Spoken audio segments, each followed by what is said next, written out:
All right, folks, welcome back to the Via Pinstriping page. If you are new to this channel, please consider subscribing. And if you are a returning subscriber, thank you so much for watching. I have a part 1 and a part 2 of this design, and this is now going to be part 3. Part 1, I did the purple. Part 2, I did the green. And now I'm working with a much brighter light green from Alpha Enamel, and I am using the Kafka number 3 scroller. This is a cutting board, solid piece of wood that I just came across from a store, like a discount store.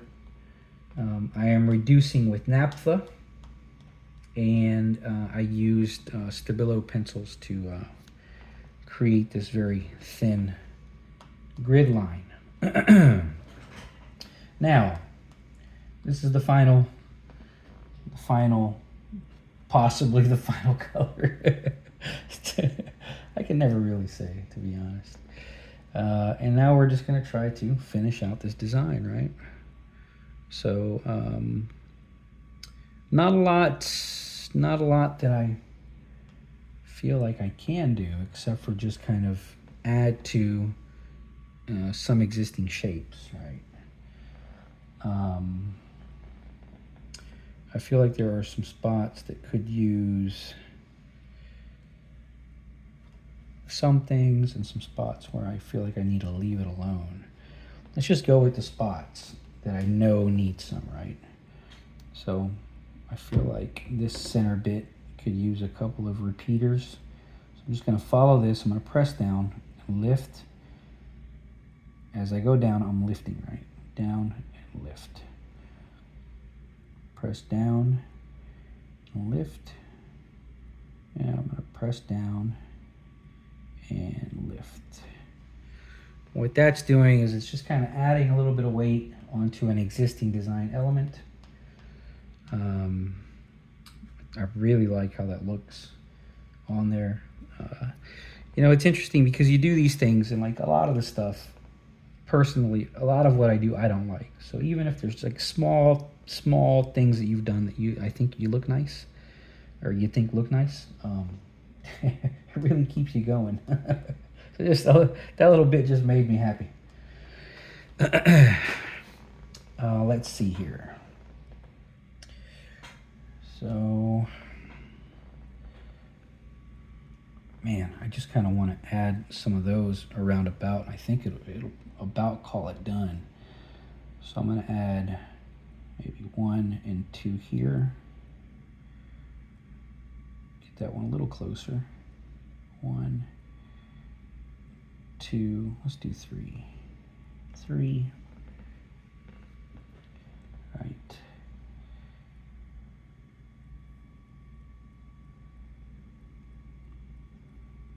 One.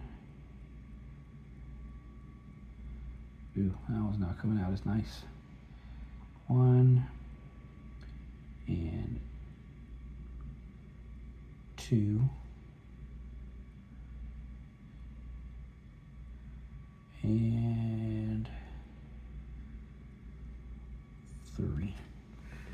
Sometimes they're a little struggle because there's such short bursts that you're working with there. You don't really have a lot of room to figure out what you're doing between point A and point B, the beginning and the end of it. Right, we're going to do the same thing right here. Just following this design element, right? Push down and lift up as I go. 1, 2, 3, right? I think where I made the mistake was I don't think I reduced quite enough to get them nice and pretty. You really want them a certain consistency, right? So I'm just going to go right across. 1, 2, 3. Right, so that one kind of came out a little further. I'm going to pull that one down too. Right. moving forward. I feel like I could do something here in the middle. Maybe let's do something that goes across. Let's make some of these little discs. Man, this brush is just holding on to paint like crazy, so I'm having to knock off quite a bit in order to be able to develop anything. So I'm going to do a couple of these little discs, right? So it's just sort of an arch, and it's going to cut back in and end right there, right? And I'm going to do a smaller one that's going to touch the top of those.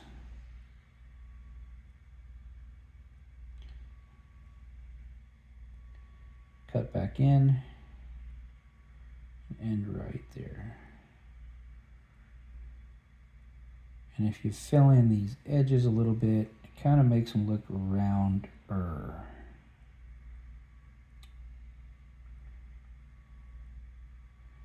Just fun little design elements to add in the center of something. Problem is, if you do it there, you gotta do it up here. So now I gotta do more. The question is where? Maybe I can get away with just something like a dot or something that is dot-esque, right?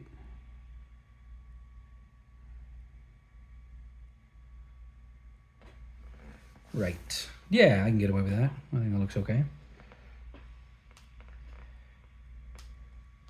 I think when the brush just feels extremely swollen like this, I think humidity's playing a factor right now. It's quite warm in this room, but yeah, I think some humidity has gotten into my brush. It's making it a little bit harder for me to do what I want to do with it. It happens. It happens to everybody. Now I have space to do stuff over here. I wonder if I just want to keep it to being a splash of color. I'm kind of liking that motif, right?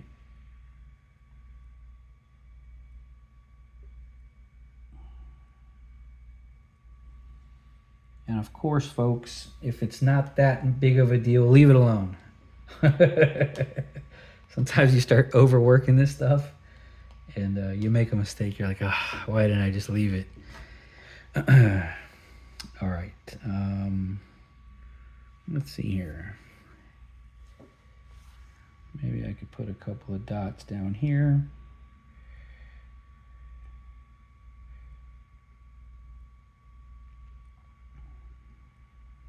Right. I'm trying to see if there's other spots that I'd like to add some to.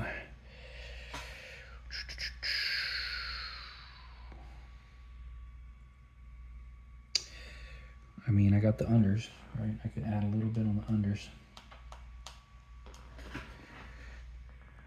Right. A little something in here.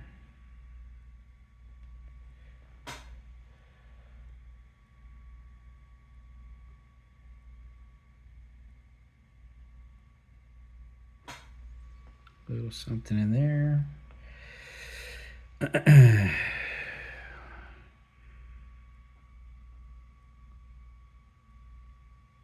Do 2 on this one.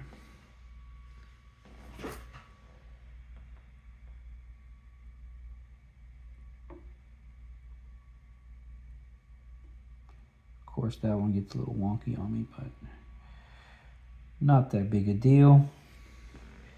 Actually kind of looks cool sometimes when they connect like that. I wonder if I can actually develop that.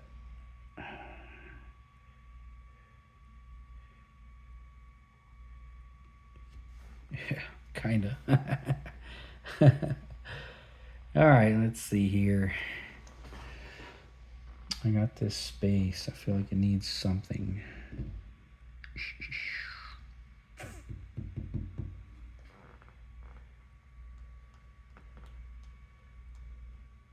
It's definitely top heavy.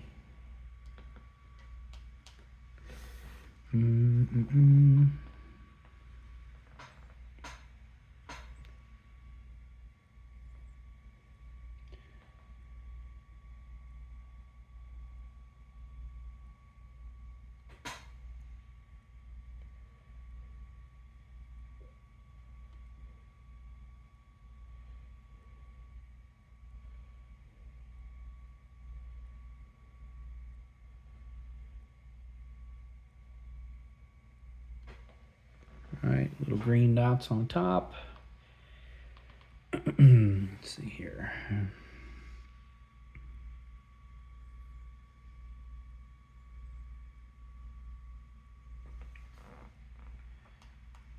I think if I do a little couple of outs going out.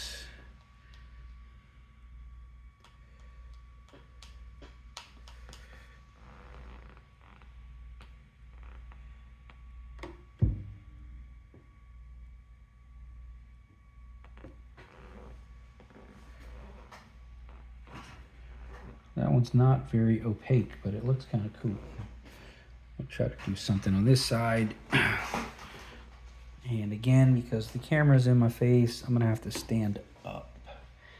Let's see.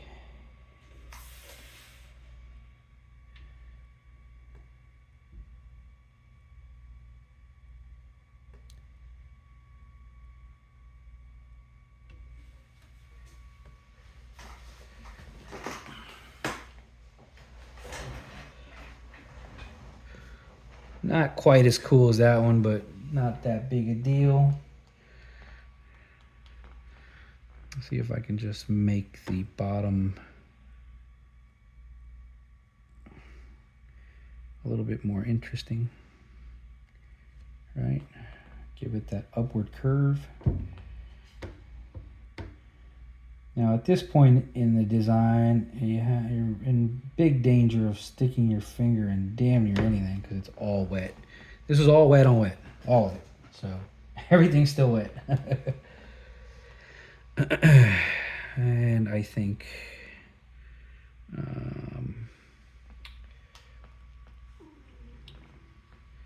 maybe a little bit going outward from the bottom.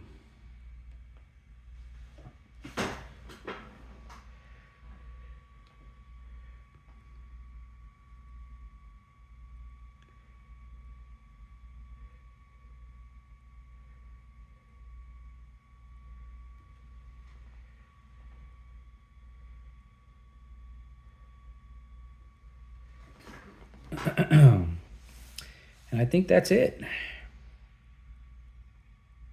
Maybe a little something on bottom. What do you think? I'm talking to myself. I talk to myself and I respond to myself.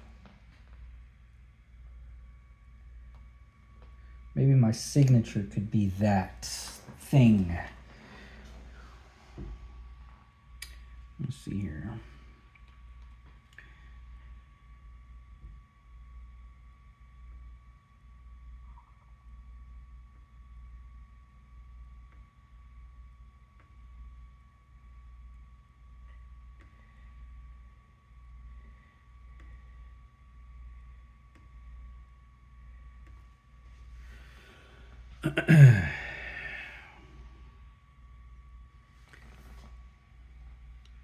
Let me give y'all a straightforward shot. I know somebody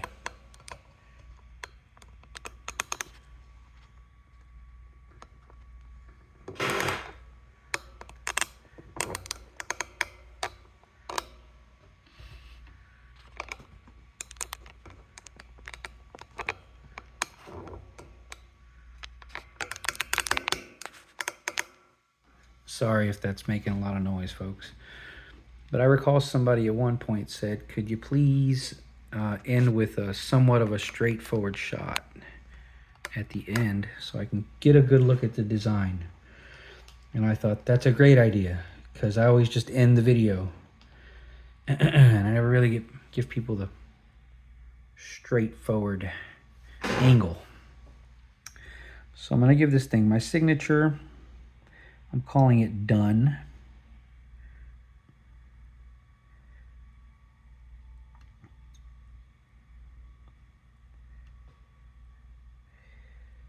I developed my signature from a lack of understanding with lettering, which I am slowly learning, but there's a lot to lettering. It's quite daunting to understand everything that a sign painter should know. It's more than a lifetime's worth of information.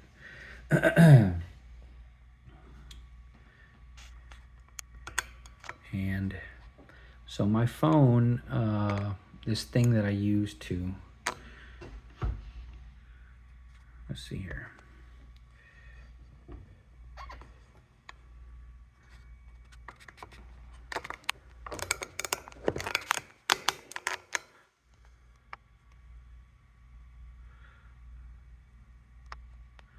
So that's about as straightforward as I can get. This thing doesn't quite let me straighten out my phone completely. Maybe if I go like that. Right. So let me know what you think in the comments section. I know this was a slow burn. I know this was probably a pain for some folks to watch. But if you like it, I really appreciate you watching. The comments really help a lot, and the likes really help a lot. If you haven't subscribed, I really appreciate it if you would. And thank you all so much for watching. I appreciate each and every one of you. I hope the year is going well for you. We're in 2024. I know there's a lot going on, but you know what? We still got to practice. We still got to push paint if we want to get any better. So have a good day. Have a good night, whatever it is for you. And I'll catch y'all on the next video.